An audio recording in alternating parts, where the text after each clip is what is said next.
Kaminsky.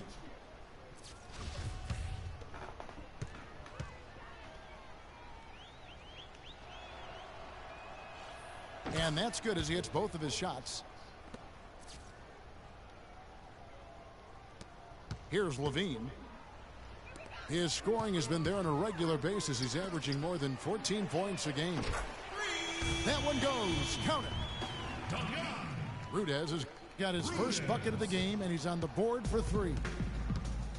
I like the offensive awareness to exploit that lack of... Kaminsky. And he stuffs that one home. Sound offensively. Really no other way to put it here in the second half. There's really no comparison between the teams in terms of the way they both shot the ball since the break. And they call over the back here. Too much contact. Yeah, nothing wrong with fighting for the rebound, but he gets nailed with the over-the-back call. And, Greg, you know I was an offensive rebounder in my day, and I like that kind of aggressive play. But he's got to do a little better job of trying to get position earlier in that case. That's a good point. Positioning is so vital when you're trying to rebound the basketball, and that's something that wasn't on display on that possession. Batum with the steal. Here's Walker. The basket good off the assist from Lin. Lin's got 9 assists in the game. Great passing. 1 second left. And he sinks the layup. Rudez has got 5 points now in the quarter. And as we conclude the third quarter, pretty much a blowout. It's been a one-sided affair. Hornets ahead, opening up a huge gap. And we're coming right back. Be sure to stay with us as we... Let's take them back. And we're rolling here again with the fourth quarter. Might not come down to the wire, but you never know.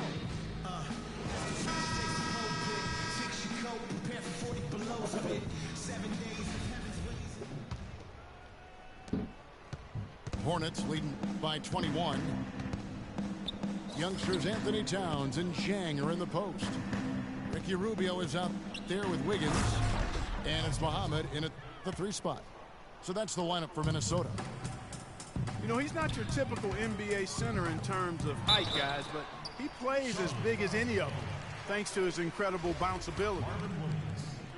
You know, one thing we saw a lot of last season during the playoffs was the hack-a-shack plan, pretty much purposely fouling a poor free throw shooter. A lot of differing opinions on it, as it wasn't fun to watch for the viewers, but many feel it's a legitimate part of the game if it works. The hack-a-shack or the hack-a-Jordan or the hack-a-whatever being a focus of the playoffs last season. We saw it up close and personal. It opened up a debate, Greg, on whether or not it should be allowed. What do you think? You know, it's a touchy subject. I remember last summer, or spring, I should say, the commissioner touched upon it. You know, one of the concerns is, do you want to change a rule for an entire league when it basically affects 2 players? And so it's something that you got to be sensitive to. But to your point, the fans don't want to see that ugly style of basketball. It's boring. It slows the game down. And Williams, here we go. And Jefferson throws it down. Solid work on the back end of that. Yeah, finish hard with 2 hands on the stuff. Yeah, nothing extravagant, guys, but again, no need on that one. And we always talk about making your teammate better. That assist was right on target. Oh, that's a tough 3-point try when you've got the defense right there. Well, he'd have to be really good to knock down a shot like that against that kind of defense. Room service delivery right there, fellas. Wonderful entry feed. You know, it hasn't always been the case in the NBA, but parity is at a great spot right now. Every team can compete for a title or end up last in their conference, it seems. It's something the NBA wanted and ultimately now has achieved. Here's what Minnesota's going with right now. Smith checked in for Zhang. Bielitsa comes in for Towns. And Tayshaun Prince subbed in for Shabazz Muhammad. Daniels kicks to Gutierrez. And Ricky Rubio gets the whistle that time. That will get him his 4th foul of the game. And speaking of NBA parity, it's impossible to go from last to first in a single year, but it can happen in a 3-year span. And that's all you really want from a fan's perspective, hope. To illustrate the parity, all 4 teams in the conference finals from last year were different from the year before. And it's Wiggins missing. Boy, there was no hand in his face right there. I thought for sure he was going to knock that down. Lynn's shot is off. Timberwolves trailed by 21. And Wiggins gets it to go on the assist by Rubio. Rubio's got 4 assists in the game. Here's Lynn. Minnesota with the rebound. Wiggins has got his 3rd rebound on the night. Foul call. Looked like the D didn't get there in time, and he'll shoot free throws. They're locked in from the charity stripe this half. Not a miss yet. And trying to cut into this lead, they need every edge they can get. Both good from the line that time. And guys, more and more, we're seeing the league try to protect the health of the players. I mean, you see the evidence on the court. Over the last 5 years, the league has cut down the number of cameramen along the baselines in half, giving these great athletes a little more runway to land safely. And speaking of more space for the players, there's even been talk of widening the court. What do you think of that, Clark? Players have gotten bigger and more athletic, so I wouldn't be opposed to maybe widening the lane a bit. I know the owners with those front row seats raking in that cash might not want to expand the court.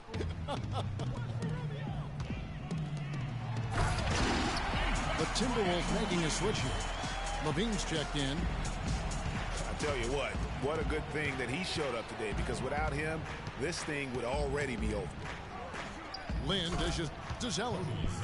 Elevates and powers in the one-hand. Textbook. Yeah, and I'm glad, guys, he doesn't go overboard on that one and get a little too fancy. And looking a lot better now, but still a long way to go to get back into this one. Well, I like the fact that we can still see a flicker of a flame burning. They haven't given up or given in. They've picked it up at both ends and right now on a nice run. And the basket good. They should continue to get the ball inside. The defense struggling to contain them.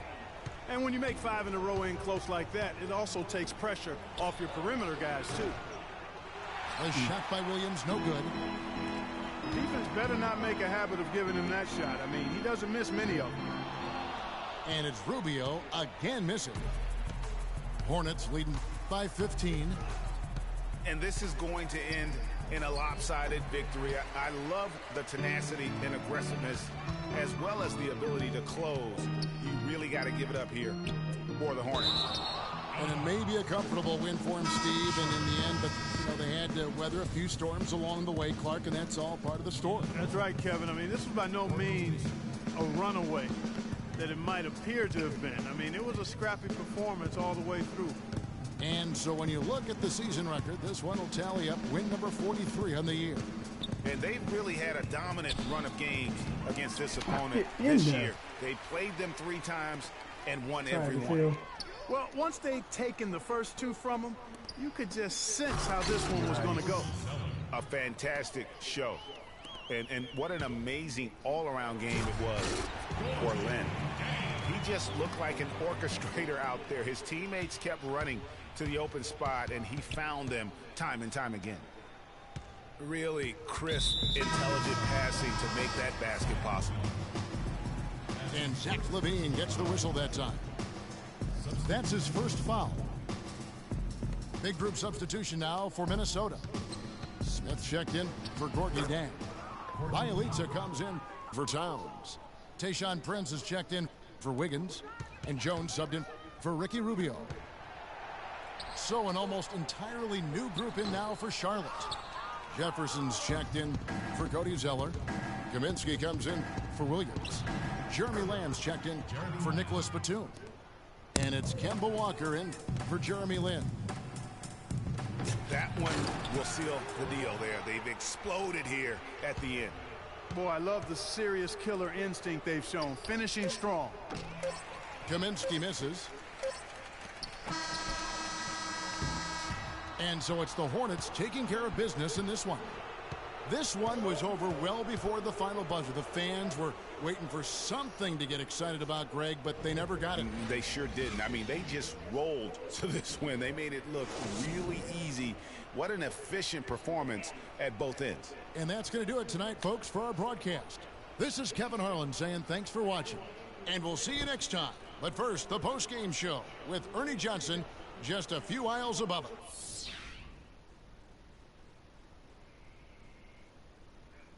2-2. I need 3 more wins to rank up.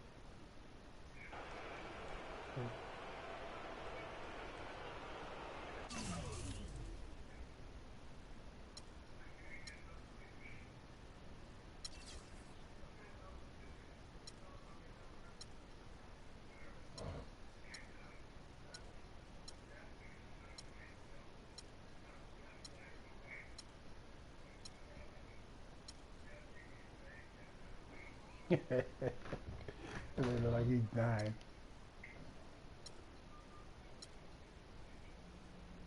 Spencer Hall's ain't give him that much time. Hansbrough.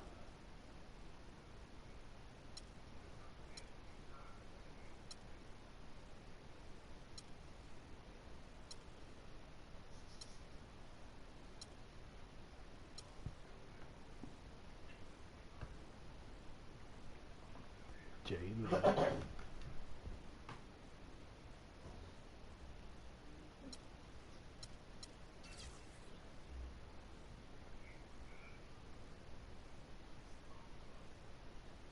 14 steals. Good Lord.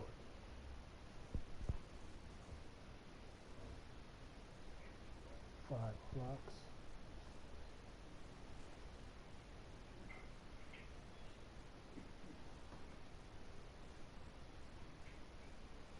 Big Swede, 25 points.